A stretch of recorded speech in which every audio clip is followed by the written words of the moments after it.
Hello students, आज हम इस लेक्चर में डिस्कस करेंगे एक इम्पोर्टेंट टॉपिक।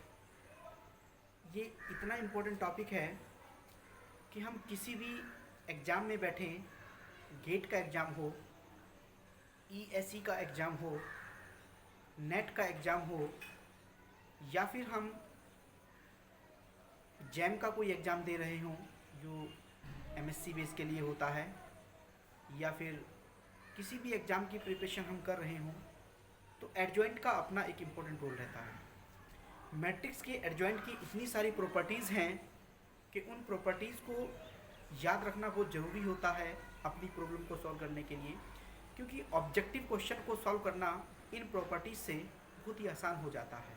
कभी कभी तो डायरेक्टली केवल सीधी प्रॉपर्टी ही पूछ ली जाती है, और कभी प्रॉपर्टीज़ के ऊपर क्वेश्चंस को पूछा जाता है। तो किस तरीके से हमें उन प्रॉब्लम को सॉल्व करना है, उसके लिए हमें एडजॉइंट और उसकी प्रॉपर्टीज़ को समझना पड़ेगा। तो सबसे पहले तो एडजॉइंट समझते हैं। एडजॉइंट होता क्या है? एडजॉइंट एग्जिस्ट ओनली ए स्क्वायर मैट्रिक्स। यहीं पे क्वेश्चन बन गया है कि जो एडजॉइंट होता है वो स्क्वायर मैट्रिक्स का आता है या नॉन स्क्वायर का भी आ जाता है। तो आंसर हो गया है no, only adjoint exist square matrix. It is the transpose of cofactors. ये कोफैक्टर का ट्रांसपोज होता है, यानी किसी भी स्क्वायर मैट्रिक्स के कोफैक्टर्स निकालिए और उसका ट्रांसपोज करिए, उसे हम एडजॉइंट कहते हैं। लेकिन कोफैक्टर्स क्या हैं? कोफैक्टर्स आते हैं माइनस से। तो सबसे पहले तो हमें माइनस को ही समझना पड़ेगा, माइनस निकालना पड़ेगा। तो उसकी हमने एक डेफिनेशन बताई है कि A I J equals to -1 to the power I plus J M I J. 12th class में पढ़ा है आपने कि अगर मान लीजिए ए आई जे आप निकालेंगे A11, A12, A13, A14, जितने भी मैट्रिक जो जितने की है उससे आप उसके कॉरस्पॉन्डिंग एलिमेंट को निकालेंगे। तो A11, A12, A13, A31, A22 जो भी आप निकालना चाहें आप इससे निकाल सकते हैं। फिर ये जो मैट्रिक्स आएगी इसका ट्रांसपोज करेंगे, उसी को एडजॉइंट ऑफ ए कहा जाता है। तो यही एडजॉइंट की डेफिनेशन है। इसके लिए जो हमारी इम्पोर्टेंट प्रॉपर्टीज़ हैं उनको एक बार देख लेते हैं। बहुत सारी इंपॉर्टेंट प्रॉपर्टीज़ हैं जिनका हम क्वेश्चन को सॉल्व करने में यूज़ करते हैं। 12th क्लास के बाद अगर आप AI-EEE या मेंस जेई मेंस का एग्ज़ाम देते हैं तो इसके ऊपर डायरेक्टली क्वेश्चंस पूछे जाते हैं। ध्यान से देखिए स्टूडेंट, प्रॉपर्टीज़ क्या हैं। सबसे पहली प्रॉपर्टी ये है कि अगर मान लीजिए मेरे पास कोई मैट्रिक्स है और उसका एडजॉइंट, उन दोनों का मल्टीप्लिकेशन कर दिया जाए तो वो determinant of a into I n. I n is the identity matrix.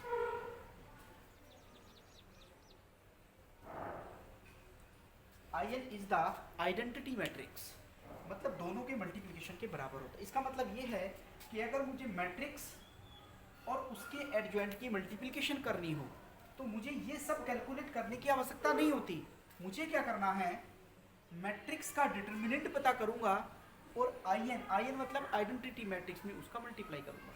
जैसे मान लीजिए मेरे पास कोई भी एक मैट्रिक्स है 2 क्रॉस 2 की मैट्रिक्स है, ए इक्वल्स टू 1 5 2 3।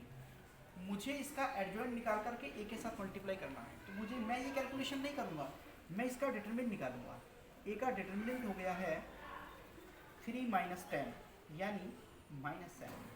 अगर मान लीजिए मुझे एडजॉइंट ऑफ ए की वैल्यू निकालनी है इंटू ए के साथ मल्टीप्लाई करके, तो डेफिनेशन हो जाएगी -7 इंटू 1 1 0 एंड 0, यानी वो मैट्रिक्स ये है।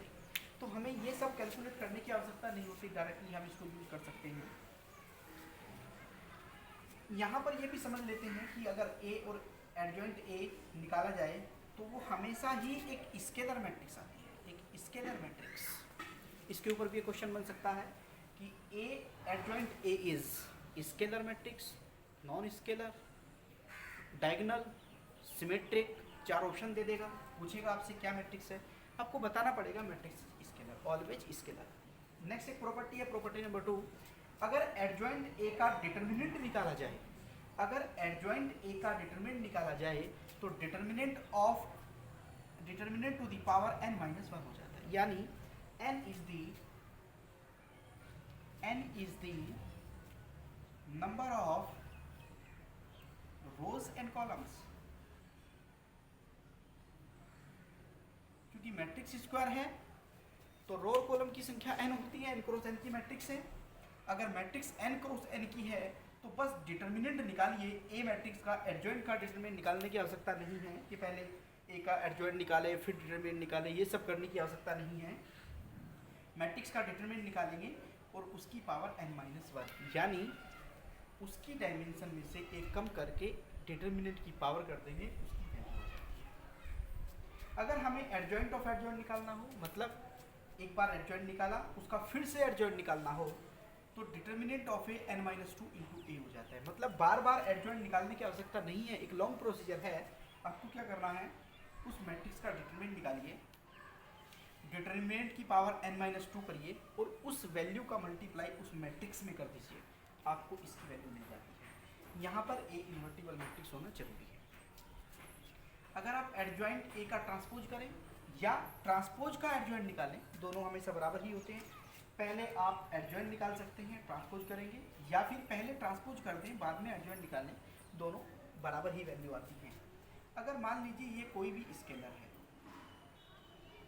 किसी स्केलर का मल्टीप्लिकेशन हो रहा है, फिर उसके बाद हम उसका एडजॉइंट निकाल रहे हैं, तो ये करने की आवश्यकता नहीं है। आप ये भी कर सकते हैं k⁻n-1 करें, एडजॉइंट ए निकालें, यानी जो मैट्रिक्स आपके पास है उसका आप एडजॉइंट निकाल दीजिए, और जो स्केलर है उसकी पावर n-1 का मतलब ये है कि जितनी इस मैट्रिक्स की डायमेंशन थी, मैट्रिक्स चूँकि ए n क्रॉस n की है, तो जितनी इस मैट्रिक्स की डायमेंशन है उस स्केलर की इतनी ही पावर n-1 करके कर दीजिए।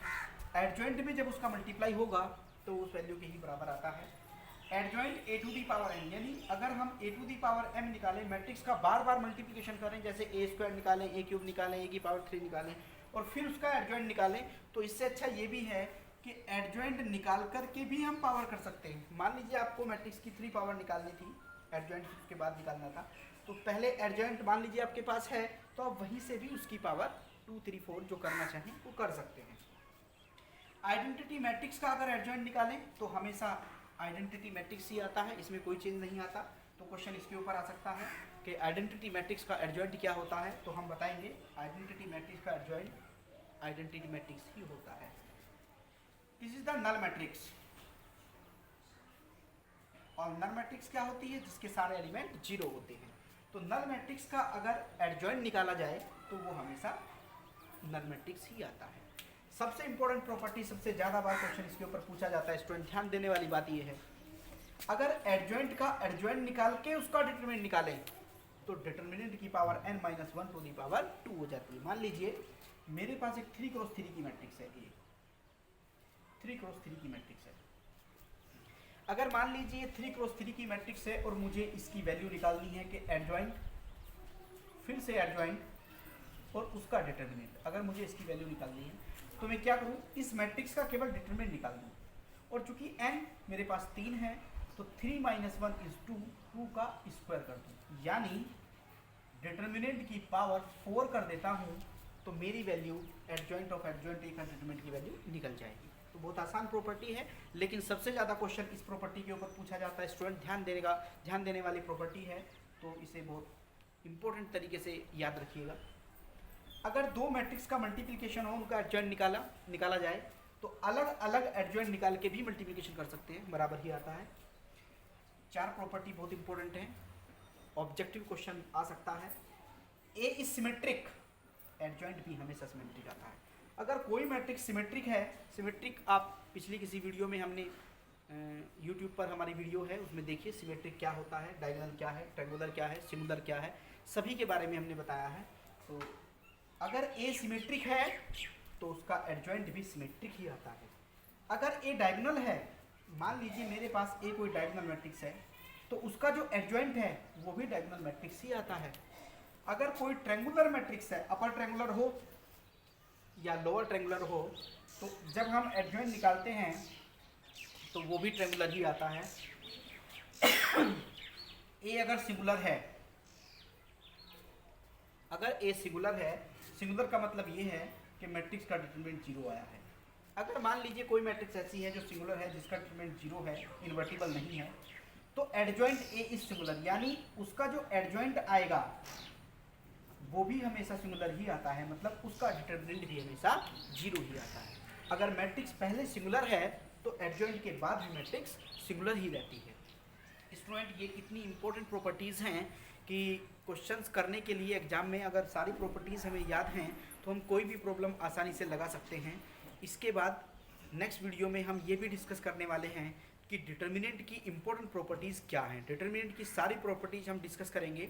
स्टूडेंट, आपको जनरली बहुत सारी प्रॉपर्टीज़ डिटर्मिनेंट की मिल जाती हैं, लेकिन 3-4 इंपॉर्टेंट प्रॉपर्टी हैं जो आपको जनरली नहीं मिलती हैं। जैसे डिटर्मिनेंट में डिफरेंशिएशन कैसे होता है या डिटर्मिनेंट में इंटीग्रेशन कैसे होता है, वो आपने शायद अभी तक नहीं पढ़ा होगा।